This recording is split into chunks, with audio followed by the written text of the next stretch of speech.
오늘 이 새벽 우리에게 주신 하나님 말씀 시편 112편입니다. 시편 112편 1절부터 마지막 10절까지의 말씀 우리 교독해서 읽으시고 마지막 절은 함께 읽겠습니다. 시편 112편입니다. 할렐루야. 여호와를 경외하며 그의 계명을 크게 즐거워하는 자는 복이 있도다. 그의 후손이 땅에서 강성하며 정직한 자들의 후손에게 복이 있으리로다. 부와 재물이 그의 집에 있으며 그의 공의가 영구히 서 있으리로다. 정직한 자들에게는 흑암 중에 빛이 일어나나니 그는 자비롭고 긍휼이 많으며 의로우니로다. 은혜를 베풀며 구워주는 자는 잘되나니 그 일을 정의로 행하리로다. 그는 영원히 흔들리지 아니하며 의인은 영원히 기억되리로다. 그는 흉한 소문을 두려워하지 아니하며 여호와를 의뢰하고 그의 마음을 굳게 정하였도다. 그의 마음이 견고하여 두려워하지 아니할 것이라. 그의 대적들이 받는 보응을 마침내 보리로다. 그가 재물을 흩어 빈곤한 자들에게 주었으니 그의 의가 영구히 있고 그의 뿔이 영광 중에 들리리로다. 악인은 이를 보고 한탄하여 이를 갈면서 소멸되리니 악인들의 욕망은 사라지리로다. 아멘. 오늘도 이 새벽 예배당에 나오셔서 함께 예배하고 기도하시는 모든 성도님들, 또 온라인으로 함께 하시는 분들 주님의 이름으로 환영하고 축복합니다. 우리의 유일한 소망이신 예수님의 탄생, 그 예수님께서 탄생하신 성탄절을 하루 앞두고 있습니다. 매일 성경 본문, 큐티 본문에 따라서 말씀을 묵상하고 새벽 말씀을 전하고 있는데요. 성탄 하루 전날 우리는 오늘 본문 시편 112편을 통해서 어떤 것이 복인지 또 어떤 사람이 복받은 인생인지를 우리에게 알려주고 있습니다. 우리가 소망하는 복, 그리고 누군가를 향해서 축복할 때 또 당신은 참 복받았군요 라고 말할 때 그 내용, 복의 내용은 참 다양합니다. 돈이 많으면 복받았다라고 이야기하고, 또 자녀가 많으면, 또 건강하면, 또 합격이나 승진이 빠르면 그러면 야, 복받은 인생이네 이렇게 이야기하죠.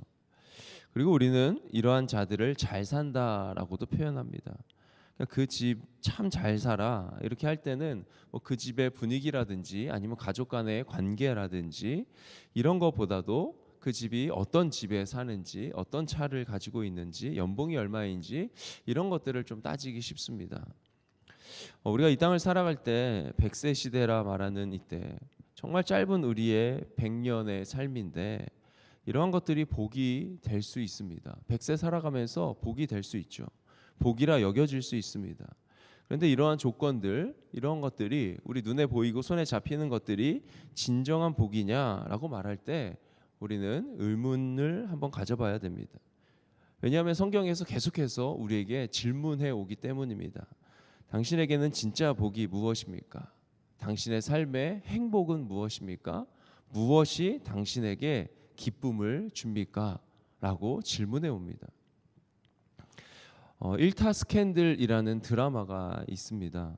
여기서 일타라는 말은 일타 강사를 뜻하는데, 그러니까 1등 스타 강사를 줄인 말입니다. 그러니까 사교육이 정말로 사교육에 많은 돈도 쓰고 에너지를 많이 집중하는 우리나라에서 강의를 가장 잘한다라는 거죠. 1등 스타 강사입니다. 학생들에게 인기가 좋고 또 대학에 잘 보내고 또 엄청난 수입을, 그로 인해서 수입을 자랑합니다. 그래서 그 일타 스캔들이라는 드라마의 주인공이 이제 한국 최고의 수학 학원 강사 선생님입니다. 그래서 스스로 말하기를, 또 사람들이 그렇게 부르나 봅니다. 별명이 1조 원의 남자다라고 하죠. 그러니까 그 강사를 통해서 1년간 1조 원의 경제적인 가치를 생성한다. 이래서 이제 1조 원의 남자라 불립니다. 이렇게 돈도 많고 인기도 많고 모든 것을 다 갖춘 주인공이 밥을 못 먹습니다. 그러니까 섭식 장애가 있습니다. 그리고 펜트하우스라고 말하는 엄청나게 넓은 집에 살고, 또 그 집에 좋은 침대 있는데 그 침대 위에서 잠을 못 자고 그 침대 옆에 딱딱한 바닥에 침낭을 펼쳐놓고 이제 잠을 설칩니다. 친구가 없죠. 그리고 그 자리 오르기 위해 노력했던 삶에 친구보다는 적을 더 많이 만든 그런 삶이 되었습니다. 그랬던 이제 주인공이 어떠한 가정을 만나서 그의 삶이 변화되어져 가는 그런 과정을 그린 드라마입니다. 물론 설정된 인물이고 그리고 뭐 설정된 상황, 그러나 물론 오늘날의 우리의 현실을 기반으로 둔 그러한 이야기입니다. 그런데 그 드라마가 주는 메시지가 있다는 생각이 들었습니다. 그러니까 아무리 많은 것을 갖고 누려도 그것이 복이 되지 않는구나. 그렇게 살아 도대체 무슨 기쁨이 있겠는가? 그래서 성탄절을 하루 앞둔 우리에게 오늘 본문을 통해서 그 시인은 질문해 오고 또 우리에게 교훈을 허락한다라는 생각을 갖게 되었습니다. 할렐루야로 하나님을 높이며 복이 있는 사람이 어떤 사람이고 그가 누릴 복이 무엇인지 노래합니다. 1절을 보시면 주님을 경외하고 주님의 계명을 크게 즐거워하는 사람이 복이 있다라고 말합니다. 그러니까 시편이 시작되는 시편 1편 2절 말씀과 연결되죠. 복 있는 사람은 오로지 주님의 율법을 즐거워하며 밤낮으로 묵상하는 자가 복이 있는 사람이다라고 말합니다. 그러니까 여호와를 경외하는 자는 그의 계명을 즐거워하는 사람. 즉 내가 여호와를 경외하냐 아니면 경외하지 않느냐는 내가 하나님의 말씀을 어떻게 대하느냐에 따라 달려 있습니다. 주님을 경외한다고 아무리 고백해도 말씀을 밤낮으로 묵상하지 않으면, 말씀이 육신되어 이 땅에 오신 예수님을 묵상하지 않고 생각하지 않고 살아가면 그것은 주님을 경외한다고 말할 수 없겠습니다. 그리고 그러한 자는 복이 없겠죠. 그러면서 이어지는 말씀에 복 있는 자가 진짜 누리는 그러한 복을 알려주는데요. 2절을 보시면 그런 사람의 후손은 땅에서 강건할 것이고 의로운 세대는 복을 받을 것이다 확신합니다. 그러니까 하나님을 두려워하는 사람의 영향력이 후손과 다음 세대에도 흘러갑니다. 그러니까 선한 영향력을 끼치고 경건한 선조들의 복을 누릴 수 있다는 뜻입니다. 자, 그런데 이러한 것들이 우리가 다음 세대 후손들에게 우리 이 집을 물려주듯이 명의를 바꾸고 그냥 통장에 유산을 남기는 것처럼 그냥 기계적으로 물리적으로 사인하고 그렇게 처리해서 문서를 처리해서 이루어지지 않습니다. 이런 유산의 의미가 아니죠. 이는 부모 세대의 경건을 보고 배운 후손들이 살아낸 삶의 결과입니다. 그러니까 여기서 경건이라 말하는 것은 다른 것이 아니라 후손들이, 자녀들이 보고 배우는 경건은 그 부모 세대가 집에서의 모습과 교회에서의 모습이 같은 것입니다. 집에서 가족들을 대하고 사업장에서 회사에서 일하는 모습과 교회에서 성도들과 함께하며 대하며 봉사하는 모습, 예배하는 모습이 같은 것이죠. 그럴 때 시인은 부귀영화가 따라온다고 합니다. 3절입니다. 3절 말씀, 부와 재물이 그의 집에 있으며 그의 공의가 영구히 서 있으리로다. 아멘.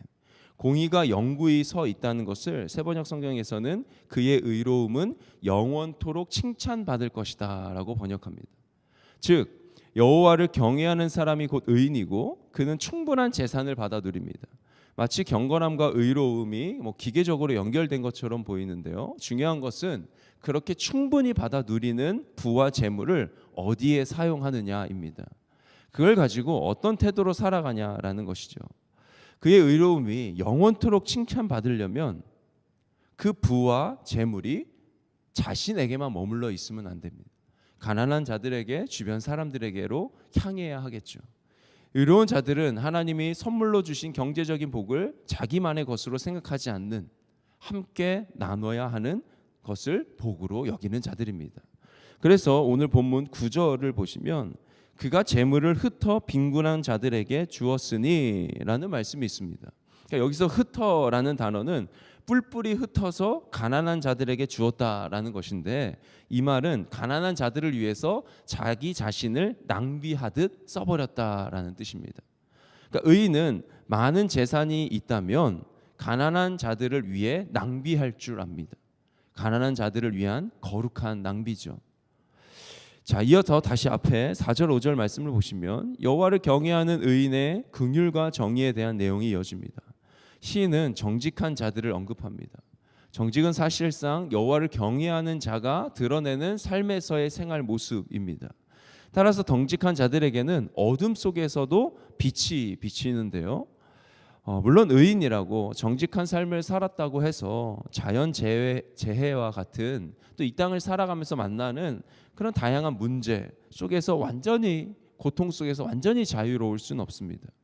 하지만 의인은 여러 고통에서 벗어날 빛이 존재한다는 것이죠. 자, 여기서의 빛이 어떤 빛인지 명확하게 오늘 본문을 통해서는 알 수 없습니다. 그러나 우리가 빛하면 떠오르는 분이 바로 하나님이십니다. 어둠을 밝히는 빛, 하나님의 영광스러운 빛으로 구원하는 바로 구원의 빛입니다. 따라서 어려움을 당하는 의인을 돕기 위해 구원하기 위해 일하시는 하나님이 계시다라는 것이죠. 이 빛은 참빛으로 오신 예수님을 통해 분명히 우리에게 나타났습니다. 그리고 우리는 그 빛을 기다리며 살아가고 있습니다. 빛으로 오신 예수님은 우리의 걸음걸음을 인도하셔서 우리를 어둠에서 구원하셨고 모든 아픔과 고통, 죄에서 구원하십니다. 그렇기 때문에 그러한 삶을 살아가는 자들은 흔들리지 않습니다. 어떠한 소문과 고난 속에서도 두려워하지 않는 것이죠. 7절 말씀, 사실 이게 6절, 7절, 8절이 계속해서 반복돼서 나오는 내용인데요. 7절 말씀만 읽겠습니다. 그는 흉한 소문을 두려워하지 아니하며 여호와를 의뢰하고 그의 마음을 굳게 정하였도다. 아멘. 오직 여호와만 두려워하고 아무것도 두려워하지 말라라는 권고입니다. 그러니까 어떠한 흉흉한 소문이 들리고 그리고 어떠한 어둠을 만났다 할지라도 여호와를 경외하고 여호와 앞에 서 있고 그리고 다른 어떤 것도 두려워하지 말라라는 것이죠. 이유는 그가 여호와를 의뢰하고 살아가면 되기 때문입니다. 흔들리지 않는 것이 믿음입니다. 누군가를 향한 믿음, 신뢰를 가질 때도 그 사람을 향해서 흔들리지 않는 것이 믿음이죠. 하나님께도 우리가 하나님 앞에서 흔들리지 않는 것이 믿음입니다. 하나님을 향한 우리의 믿음. 하나님께서 함께 하시고 함께 하시는 하나님을 경외하며 살아가기 때문에 흔들리지 않습니다. 하나님께서 다 알고 계시고 대적들에게 보응하실 것을 믿고 있기 때문입니다. 그래서 8절 마지막 부분 보면 그의 대적들이 받는 보응을 마침내 보리로다.